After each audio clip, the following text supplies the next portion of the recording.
think about the horror of the transatlantic slave trade. Being stuck in the holds of ships for months. Laying in our own urine and defecation. Some of us, if we got a chance, jumped overboard into the open mouths of sharks rather than come to America to be made slaves. And what they took out of Africa was the strongest in Africa. And when we got through the Middle Passage, those that died in the Middle Passage and those that survived were the strongest of the strong. We have been under the worst oppression that has been accorded to any human being in the annals of history, and here we are. You can still laugh and joke and smile and sing and dance. And when white folk look at you and see the power in your moves as you dance today, hip-hop culture spinning on your head, everything that you do, white folk trying to learn how to do it, and you're the teacher. That's right. White folk don't know how to play no drums. That's Africa. That's Africa in Cuba, Africa in Central America, Africa among the native people, Africa. Hi guys, Larry here once again. Welcome back to my YouTube channel, and please guys, I'd love to urge you, if it is for the first time you're coming across my video and you are interested in knowing everything that happens in Africa and in the Caribbean and also in general just about African liberation, please don't forget to hit that subscribe button. I'll make sure I keep you posted and updated on everything that's happening in Africa and in the Caribbean. So in this video, I want us to listen to two videos from American activists, one who is Shahid Bolsen and the other one who is Louis Farrakhan. Now, in Shahid Bolsen's video, he is talking about, or rather giving us reasons to as to why all the black nations, and that includes the Caribbeans, my Jamaican people, I love you so much. So all Africa and the Caribbean, they should unite in protection of Captain Ibrahim Traore. Now, I'd love us to watch these videos and realize that Africa indeed, freedom is never requested. Freedom, it is taken. Also, Louis Farrakhan, he is sharing a good message on what the United States did to our forefathers during the Atlantic slave trade. So watch this video, like, comment, and share with your loved ones, and then I'll be back with a few comments. Ibrahim Traore led a coup against the government that was subservient to its foreign masters. You know, there's been many coups across the continent, but usually those just replaced one neo-colonial agent with another, usually. But Ibrahim Traore is different. He's not just changing the government. He is uprooting the whole system of neo-colonial domination, and he's succeeding. He's understood what many people have failed to grasp, which is that independence is meaningless if you don't sever the control of the owners and controllers of global financialized capital. He's understood that security is a myth as long as it depends on the military patronage of your former colonizers. And he's understood that sovereignty is impossible under the shadow of Western tutelage. He's not merely a head of state. Ibrahim Traore is the revolutionary archetype of the 21st century. He was forged in the reality of Western-backed insurgency and Western economic warfare and propaganda. Because, you know, today the fight for freedom is not just waged by armies anymore, but by narratives, and by resource policies, and by alliances, and by collective sovereignty. Traore has made the choice to look towards Russia and Turkey and towards other new centers of power in the multipolar world. That's strategic. Not because they're perfect allies, but because he recognizes the necessity of breaking the Western stranglehold on Burkina Faso. This is pragmatism in service to principle. This again is the methodology of Middle Nation. It's engagement without submission, cooperation without subjugation. It's trade-offs without selling out. He also understands, crucially, that Africa's liberation cannot be rented from outside. It has to be rooted in the reclamation of Africa's own wealth. You know, his moves to exert control over Burkina Faso's gold, building indigenous defense capacity and food sovereignty, these aren't just political decisions. These are acts of civilizational self-respect. It's a declaration that Africa's children will no longer be bled dry for the enrichment of Western imperial capital. We see Ibrahim Traore as a brother, not simply because of his faith, but also because of his fight. Because he embodies the spirit of the Quranic guidance to stand firmly for justice, even if it is against your own selves, even if it is against those who are in power, and even if it is against the odds. Burkina Faso isn't just a battleground today for the Burkinabe people. It's the front line in a global struggle for liberation. What Ibrahim Traore is doing is echoing in the Sahel, in Niger, in Mali, across Africa, across the Ummah, across the global south, and across the world. Every oppressed people around the world can now look to Burkina Faso and to Ibrahim Traore and say liberation looks like it's actually possible. But obviously, the global order trembles at the prospect that anyone is going to follow his example. They're afraid of his courage and his clarity and his defiance in the face of Western power and Western threats, and they should be afraid of that. They should tremble because they know the jig is up. But we know that when they get scared, they get dangerous, and Ibrahim Traore is under severe threat. There's already been something like 20 attempts on his life since coming to power. They just stopped a coup from happening last week, organized by the Americans and by the French, right there in the French embassy. Because a free Africa is just something that old wolf can't take. You know, they've been keeping Africa in the past for so long that they know that if they let Africa get away from them, then they're going to be the ones who are consigned to history. The chains that have been holding Africa down all this time are also the only things holding the West up. So now America has said that they want to arrest him. You know, they've already tried to take him out more than once, like I said. Now they're trying to smear him.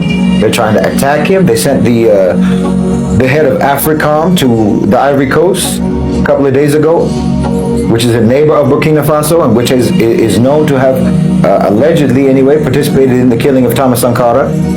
Allegedly, they participated in the coups or helped to organize the coups against, coup attempts against Ibrahim Traore. And the Western sycophantic leader that was overthrown by Ibrahim Traore is in exile in the Ivory Coast right now. So they're getting ready for something.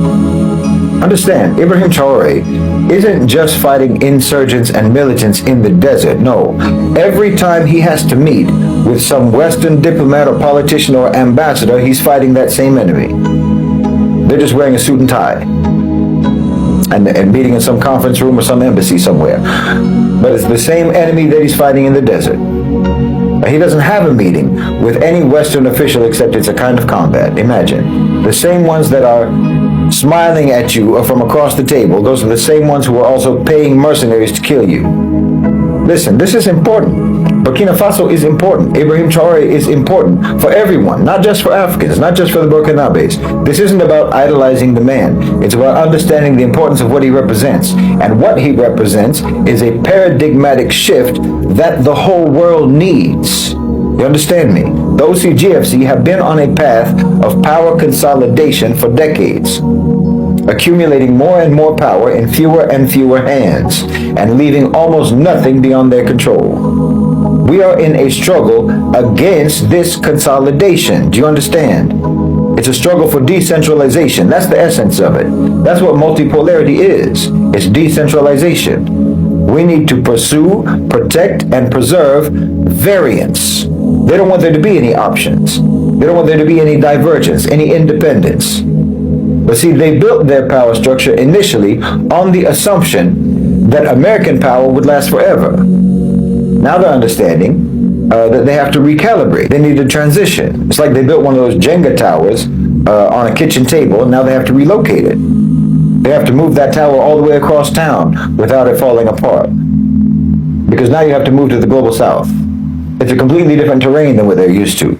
So they're going to try to eliminate as many variables as they can to try to manage this transition so they come out on the top. Because they don't want their tower to fall apart. But if their tower falls apart, that is liberatory for everyone on this planet. Burkina Faso, as I say, represents decentralization. It represents variance. It represents a threat to the power consolidation. They see Ibrahim Traore as a glitch in their system, but their system is a virus on humanity. Burkina Faso represents not only the promise of African liberation, but liberation for all of us. And the instinct for liberation is not a bug in the human software, it's a feature.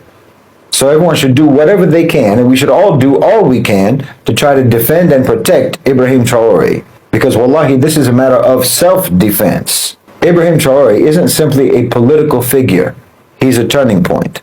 Hello guys, once again, welcome back to my YouTube channel.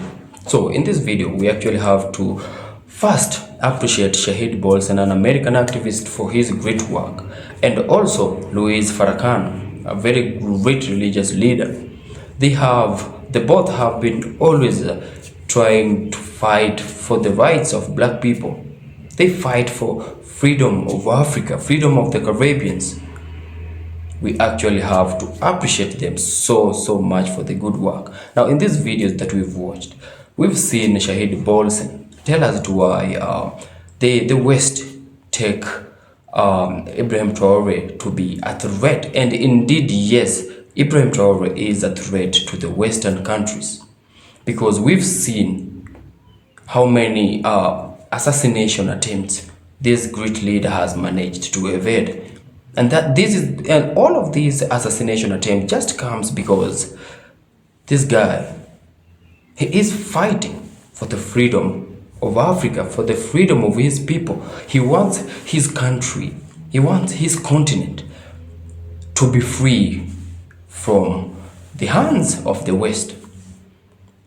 Most of our African leaders, they are serving us in according to the pressure they are getting from the Western people. The West are dictating to our people how, or rather to our leaders, how they should lead us. And Ibrahim Traore came with his own idea, his own style. We saw he chased away the French militaries in Burkina Faso. He banned all the exports of Burkina Faso gold to the Western countries. This guy made sure that Burkina Faso is free, and trust me, he is doing all this in a span, or rather in a period of just 2 years in his power. Now, this is why this man is a threat. Burkina Faso is debt-free right now. Burkina Faso has majorly developed. It was ranked among the poorest countries in the world.